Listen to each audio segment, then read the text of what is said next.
Welcome to Conversations. I'm Muqtadar Khan, your host. The war is now entering the fifth day. Uh, Today, I want to talk a little bit about what's happening here in the United States. For those of you overseas, you may not be paying such close attention to the domestic politics of the United States. But the Trump administration is struggling to provide a justification for this war and has been caught basically contradicting itself and, in fact, also telling some lies. On the other hand, the people who are also speaking for the Trump administration publicly, such as Lindsey Graham and other members of the Congress and think tanks, are also contradicting themselves, clearly indicating that there is no clarity on the justification for this war. There is no clarity about what the end game is going to be. And there is no clarity as to why the United States decided at this particular time to go to war. So there are lots of contradictions going on with the Trump administration. The more you look at this Trump administration's policies, domestic as well as international, either they are sort of characterized by cruelty, as you can see with the domestic immigration policy, especially the manner in which Trump has used ICE. And internationally, too, there's a recklessness in the administration's approach to the international affairs that has alienated long-term allies and has also made them uncertain and unsure about the United States. So we will talk about all of that. But the first thing I want to do is to talk about this assumption here that Donald Trump essentially went to war because he was sort of bullied by Israel into going to war, or by Netanyahu. So look at this particular video that I want to share with you about how the United States Secretary of State and National Security Advisor Marco Rubio justified the invasion of or the attacks on Iran. Now just listen to him, and then after that, I will also play another video where Trump answered this particular question and see the contradiction there, and then I'll try to explain to you how it went forward and why that is happening. Let me explain it to you, and I'll do it once again as clearly as possible. Perhaps you'll report it that way. The United States is conducting an operation to eliminate the threat of Iran's short-range ballistic missiles and the threat posed by their Navy, particularly to naval assets. That is what it is focused on doing right now, and it's doing quite successfully. Sorry. So he's saying that Pentagon and the Department. So he's saying that the United States is attacking Iran to eliminate its ballistic missile capability and its naval threats, which basically its navy and its ships. A major Iranian ship has just been sunk by a U.S. submarine I think just a few hours ago. Anyway, so the U.S. is targeting Iran because it's trying to essentially eliminate its military capabilities. And guess why he's trying to say that? And that's the critical part, because they are trying to suggest that this was some kind of a preemptive strike. Of War to discuss the tactics behind that and the progress that's being made. That is the clear objective of this mission. The second question that's been asked is, why now? Well, there's two reasons why now. The first is it was abundantly clear that if Iran came under attack by anyone, the United States or Israel or anyone, they were going to respond against the United States. The orders had been delegated down to the field commanders. It was automatic, and in fact, it bared to be true, because in fact, So he's saying that it is very clear that the Iranian government had issued all orders to all field commanders to attack U.S. Bases in the area and U.S. targets, no matter who attacks Iran. So if Iran was attacked by Mars or Jupiter or Pluto or by the moon or Israel or anybody, if anybody attacked Iran, then Iran was going to attack U.S. bases in the region. That was something that this administration has taken for granted. And to be sure, the Iranian government has repeatedly made these claims that if they were attacked by Iran or by Israel or by the US, they would target US bases. But now this is the more important part. Please listen carefully to what he's saying. Within an hour of the initial attack on the leadership compound, the missile forces in the south and in the north, for that matter, had already been activated to launch. In fact, those had already been pre-positioned. The third is the assessment that was made that if we stood and waited for that attack to come first before we hit them, we would suffer much higher casualties. And so the president made the very wise decision.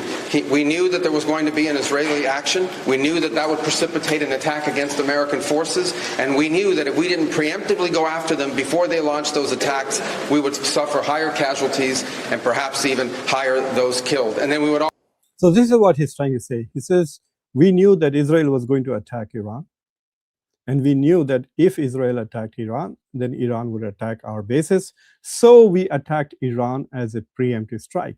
But Iran would not have targeted US bases if Israel had not attacked Iran.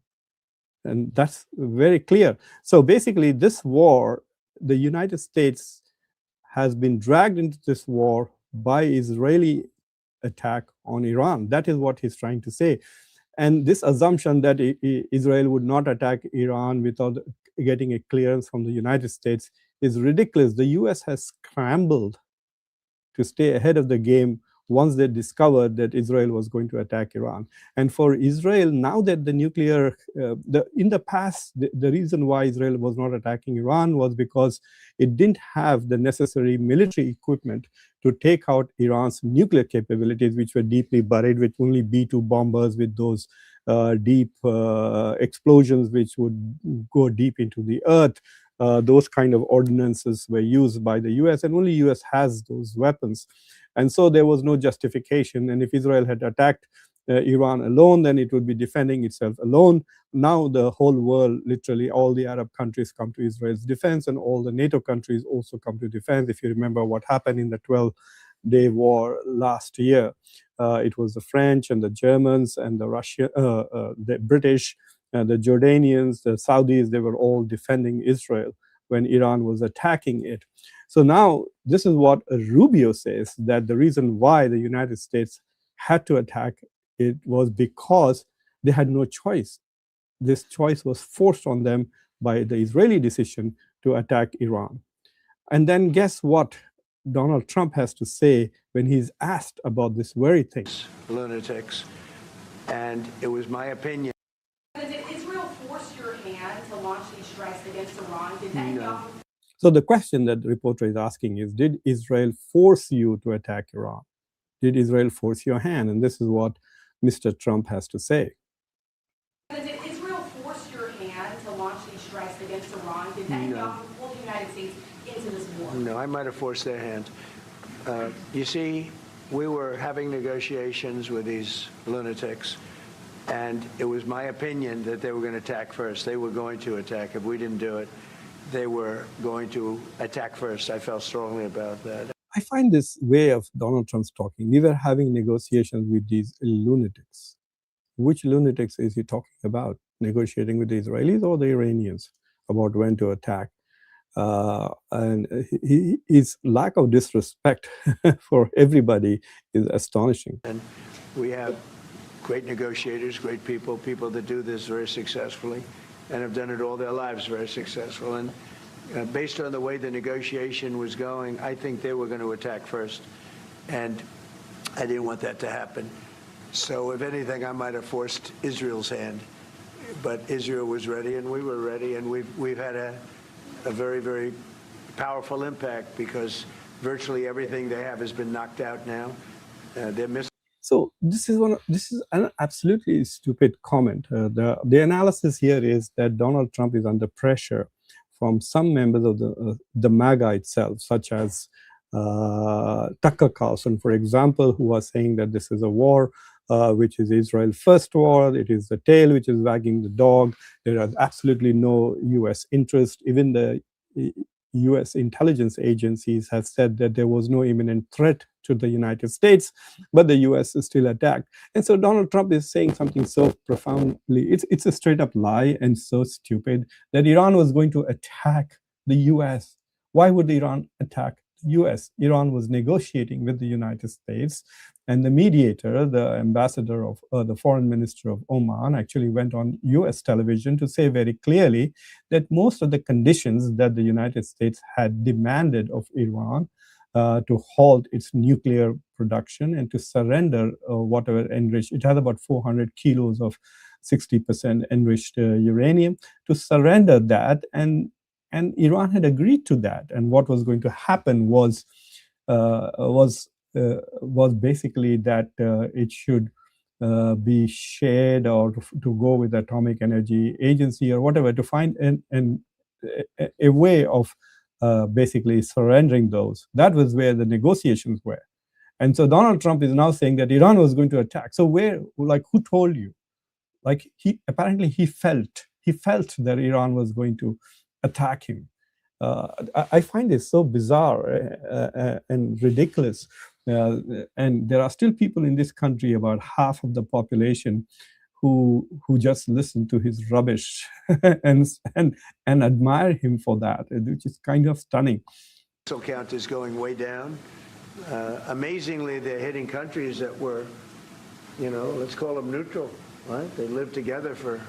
Oh, this is another stupid comment. He thinks that it's amazing and shocking. No. Iran had said this very clearly, just as Rubio said that Iran had warned that it would hit US targets in the Middle East. Iran had also made very clear that they would burn down oil fields in the region. They had also threatened to shut down the Strait of Hormuz. We know this for years, that is what Iran would do in retaliation. It is very clear. I don't think Donald Trump ever reads any briefs given to him from his own national security people. That's why probably he found this amazing.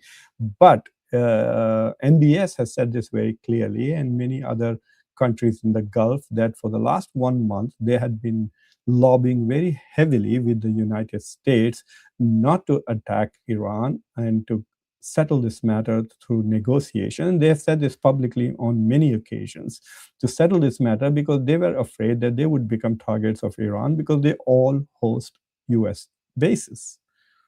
So for him to say that I'm amazed that they are attacking these so-called neutral, first of all, none of them are neutral countries. If they were neutral countries, US military bases would not be there. Plus, United Arab Emirates has 2 strategic partnerships with Israel. One is through Abraham Accord, and the other is through I2U2. To label UAE as a neutral country, well, you need a special dictionary to read and understand the English that Donald Trump speaks. A long time. I think they were surprised. I was surprised. I think and now those countries are all fighting against them and fighting strongly against them.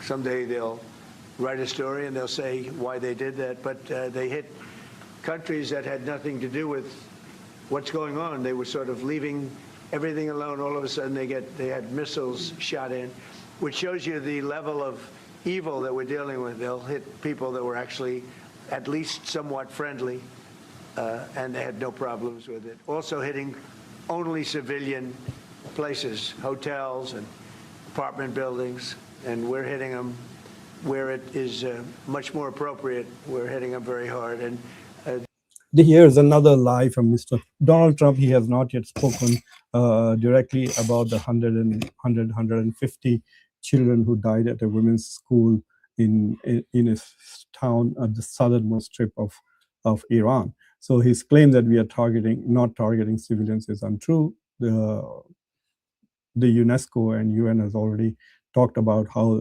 Israeli and US have attacked a young girls' school and killed more than 100. The Iranians claim about 175 casualties, but I don't think all of them are children. Anyway, so this is one particular lie that Donald Trump is saying. So the justification doesn't seem to be clear. US intelligence says there was no imminent threat to the United States from Iran. Iran has suffered a lot in the last 1.5 years of battles that it has fought with not just with Israel. When Iran fights, everybody attacks Iran, and more sanctions are on it. So in the war, the 12-day war with Israel, it was Iran versus US plus Israel plus France plus UK plus Jordan plus other Arab countries who provided logistical support and other kinds of support to Israel. So Iran was already weakened. It has lost its proxies. And let me also tell you this, Iran's economy is really a very small economy. It's less than $500 billion. United Arab Emirates and Israel economy independently are bigger than the Iranian economy. So this tiny little economy with less than $500 billion or close to $1 trillion at the most, it depends on the purchasing power parity, I guess. It might be reasonably okay in the local currency, but when it's seen in dollars, it becomes very poor. Does not have the economic base or the military base to fight so many countries, but it is doing that, which is quite surprising and astonishing.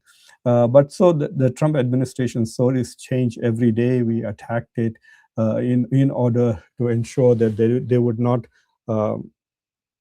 we attacked it because we thought they would attack us. We attacked it because Israel was going to attack them first, then they would attack us anyway. So we joined the Israelis. I don't know. See, even what if Rubio said can be challenged. If Israel had attacked Iran alone, the US should have waited for Iran to shoot something at their bases to join this war. And it is quite possible that Iran would have been surprised if Israel had attacked Iran alone. And they are smart enough to realize that, okay, if Israel is attacking alone, let's just attack Israel and keep the US out of this war. Nobody wants to fight with the US. The US has a $1 trillion budget. US defense budget is bigger than Iran's economy. So for the US, for any country to voluntarily start a war with the US, you have to really be like Donald Trump, stupid, deeply stupid. Anyway, but that's just one part of it. I have 3 or 4 other issues that I want to talk about. One is that there is all this confusion in this administration, whether this is a war or not a war. So CNN did a 30-second clip in which they show various members of the administration going on television and saying, oh, this is not a war, this is combat operations. What is a combat operation, if not war? So anyway, this is not a war, this is a combat operation, because this war is illegal by both American law as well as international law. The US and Israel have no international justification, but as you know, neither America nor US cares about international law, international norms or principles, etc. They just committed a genocide just a few months ago in Gaza. Israel used American weapons, American money, American support, American logistical support, military support, and not just from America, but also from Canada, UK, and Germany, and some weapons also from India to kill literally thousands and thousands of women and children in Gaza. And there is no international accountability of it. The US continues to veto any and all resolutions in the United Nations. And also threatens and sanctions International Criminal Court, which had issued an arrest warrant against the defense minister of Israel and Netanyahu. So we know now that the United States doesn't care, respect, or worry about international norms, principles, values, etc. So this whole idea that it's an international, from an international law perspective, it's illegal, is immaterial for American debates, but by the American Constitution too, it is illegal. And for those in the conservative side who try to be literalist when it comes to the American Constitution, they are called originalists. It is very clear that the president does not have the right to declare wars, and so he should have waited for the Congress to declare war. Now, it's a different thing that in the past few years, the US Congress has completely abdicated its constitutional responsibility.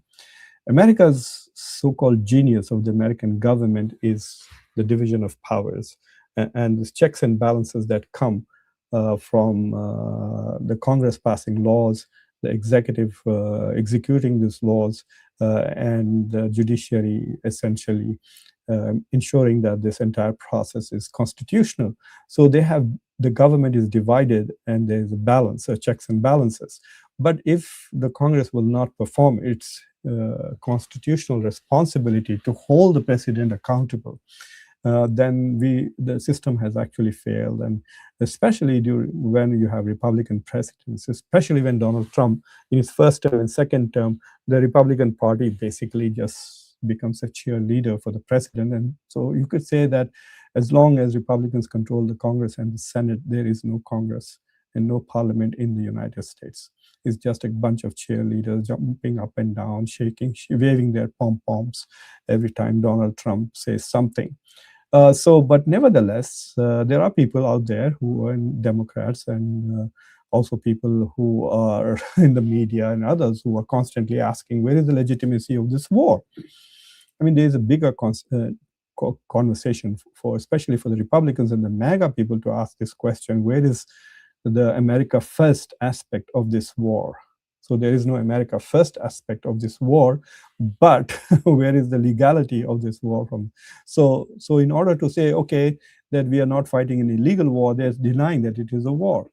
But Pete Hegseth went on in his press conference repeatedly said, this is a war, this is a war. And so did Donald Trump, said that casualties happen in a war. So they're talking about it as if it is a war. So that's one issue that I wanted to point out, that there is no message discipline coming out of this administration. From a strategic point of view, it's not very clear what the end game is. So when Marco Rubio justified this war, he said that, oh, this is essentially a preemptive war to prevent Iran's using its, to essentially destroy Iran's naval capabilities as well as its ballistic missile capabilities. So he did not talk about regime change as an end goal at all. So but Trump keeps talking about that. So the question is, what is the ultimate strategic goal of this administration? Are they actually going to go ahead and try and establish an alternative government in Tehran? And are they going to have troops on the ground? Both Pete Hegseth and Donald Trump have not excluded the use of American soldiers' boots on the ground. That will be a complete disaster, I can assure you that, if American troops are on the ground in Iran. Oh my God. This will be Iraq all over again. And then finally, there's this little issue of Mr. Steve Witkoff going on television and telling people that the Iranian diplomat was bragging that they have 400 kilos of enriched uranium at 60%, which they can make 11 bombs, and they're going to make those bombs, etc. And the moderating diplomats, which is obviously the Omanis, completely contradicted what Steve Witkoff said and said that's not what. So you can see that people in the administration, people around the administration, like Senators Lindsey Graham, etc., are all saying all kinds of things. So there is no clarity of thought. And that's probably because we have not had a serious discussion in this country, in the public sphere, in the strategic community, in the parliament, or I don't even think they've had a serious discussion in the cabinet about going to war with Iran. Because if they had say, a day-long brainstorming session where they discussed all and then came up with a plan to go to this war, then at least people in the administration who were part of that cabinet would have been able to explain why they're going to war and be on the same page. So to me, it's a bit scary part. When I do simulations with my students, the class periods are only 75 minutes, and sometimes we have 150-minute classes. So even if I'm running a 3-hour simulation or a war game, we have very serious cabinet discussions, National Security Council discussions, briefings from the intelligence agencies, etc. It is very surprising and worrying to me to see that even inside, while there are no democratic processes outside the government, there is no proper discussions going on outside the government, it also seems to appear that there is no proper deliberative processes taking place inside the government. So believe me, we're going to be screwed if we continue to have these kind of precedents coming in. Yes, America is a huge country with a lot of money. We have an economy which is still 25% of the world's economy. We have a huge military, so we can afford to make lots of mistakes. But for how long can we continue to be making mistakes and paying heavy price? But this particular mistake, unlike the mistake of the war in Iraq and Afghanistan, this error of the Donald Trump administration is going to have far bigger regional implications. So for those of you who are watching from India, I would recommend that you go and watch my show with the prominent economist, Dr. Santosh Mehrotra, where we discuss the economic impact of this war on the US, on Europe, on India and China, and obviously in the Gulf too. So anyway, that is what I wanted to share with all of you today. So thank you for watching Conversation. Please like this video, share this video with others, press the bell icon, and don't forget to subscribe to the channel. If there are some questions, interesting ones, I will take them now. But be alert that I'll be coming back at prime time around 9:30 p.m. tonight again to do a show in English. The US time, that will be early morning in India, but then I will come back 3 hours later after that at midnight, the US time, New York time, but that will be 10:30 a.m. in India, and I'll be doing a live show in Hindi, so Hindi and Urdu, so please keep coming to the channel. This war is unfolding and expanding. It has become a regional war at the moment.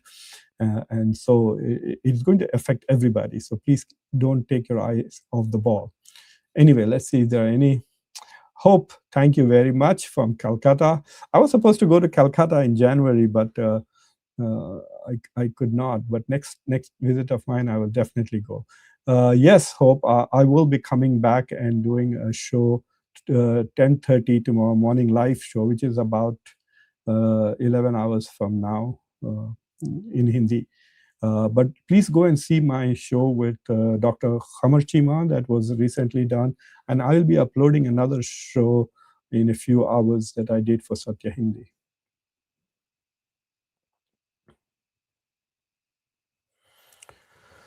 Oh, that's a very big question, Rob Rose. The short answer is there's no goal. Donald Trump is like a puppet that is being used by Netanyahu. And Israel is using this great opportunity in a historical moment where the balance of power is so heavily in its favor to establish its hegemony in the Middle East. I think once this war is over, nearly every country in the Middle East will be Israel's,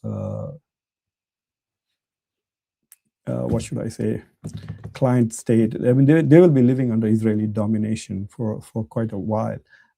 And I think these Arabs deserve that. I'm so disgusted with the Arab countries.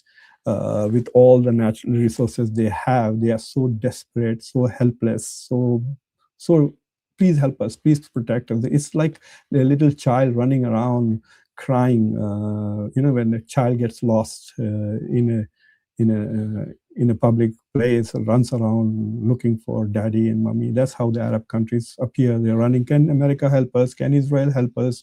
Or if not, can China help us? Can Pakistan help us? So I find these countries, they deserve to live under Israeli hegemony, probably forever.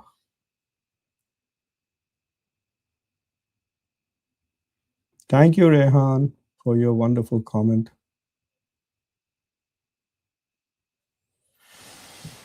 He's definitely not innocent.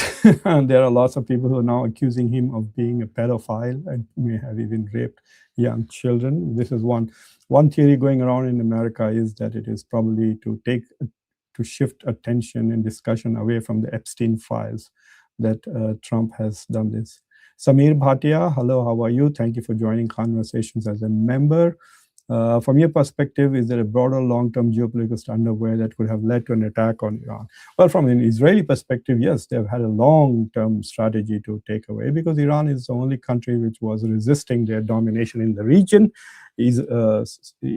Egypt became irrelevant after the 70s, and then the rest of the Arab world just became useless after the collapse of the Soviet Union.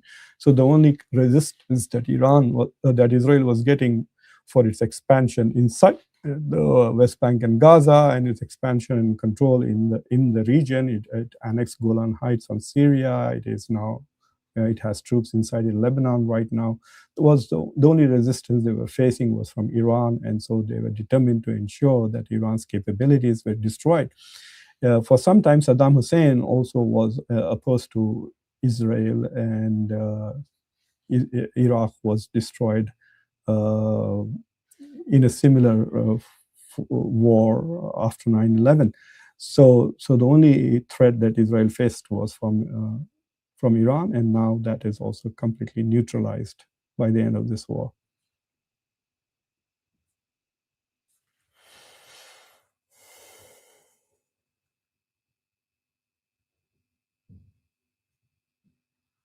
Oh, what is this? Oh, I didn't know that. They sank an Iranian frigate, not an Indian frigate. It was shot down by a submarine. And before that, they also sank another warship that Iran had. That was on day 2nd, I think. Oh my God, someone is referring to South Africa. They were shellacked, shock and awe. New Zealand did shock and awe. And it's a great favor to India. Now India has to simply beat England, and they will probably beat New Zealand much more easily, because South Africa had beaten India in the second round. And so for India, it would have been a mental pressure facing South Africa.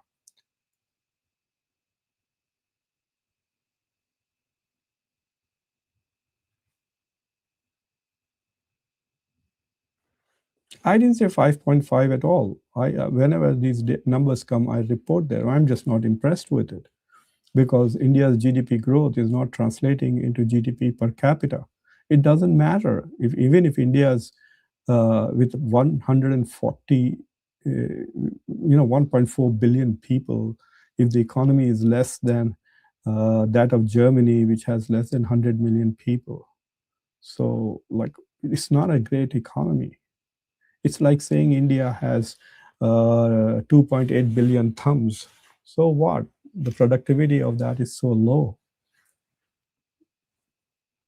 It's like saying that your salary is 10,000 rupees per month, and your salary is increasing at 10%. So fine, you're adding 1,000 rupees to your salary. It doesn't matter if my salary is $10,000 a month, and even if I'm getting 2% rise, that is $200, then that is way more than in absolute terms. So the gap will continue to increase. Nishant, thank you very much for your gift, and happy Holi to all of those of you who are watching from India. Happy Holi, and on that term, I have to go. Thank you for watching Conversations. Please like this video, press the bell icon, subscribe to the channel. I will come back in a few hours, in less than 10, 11 hours, and do this whole thing in Hindi and Urdu. Take care. Bye.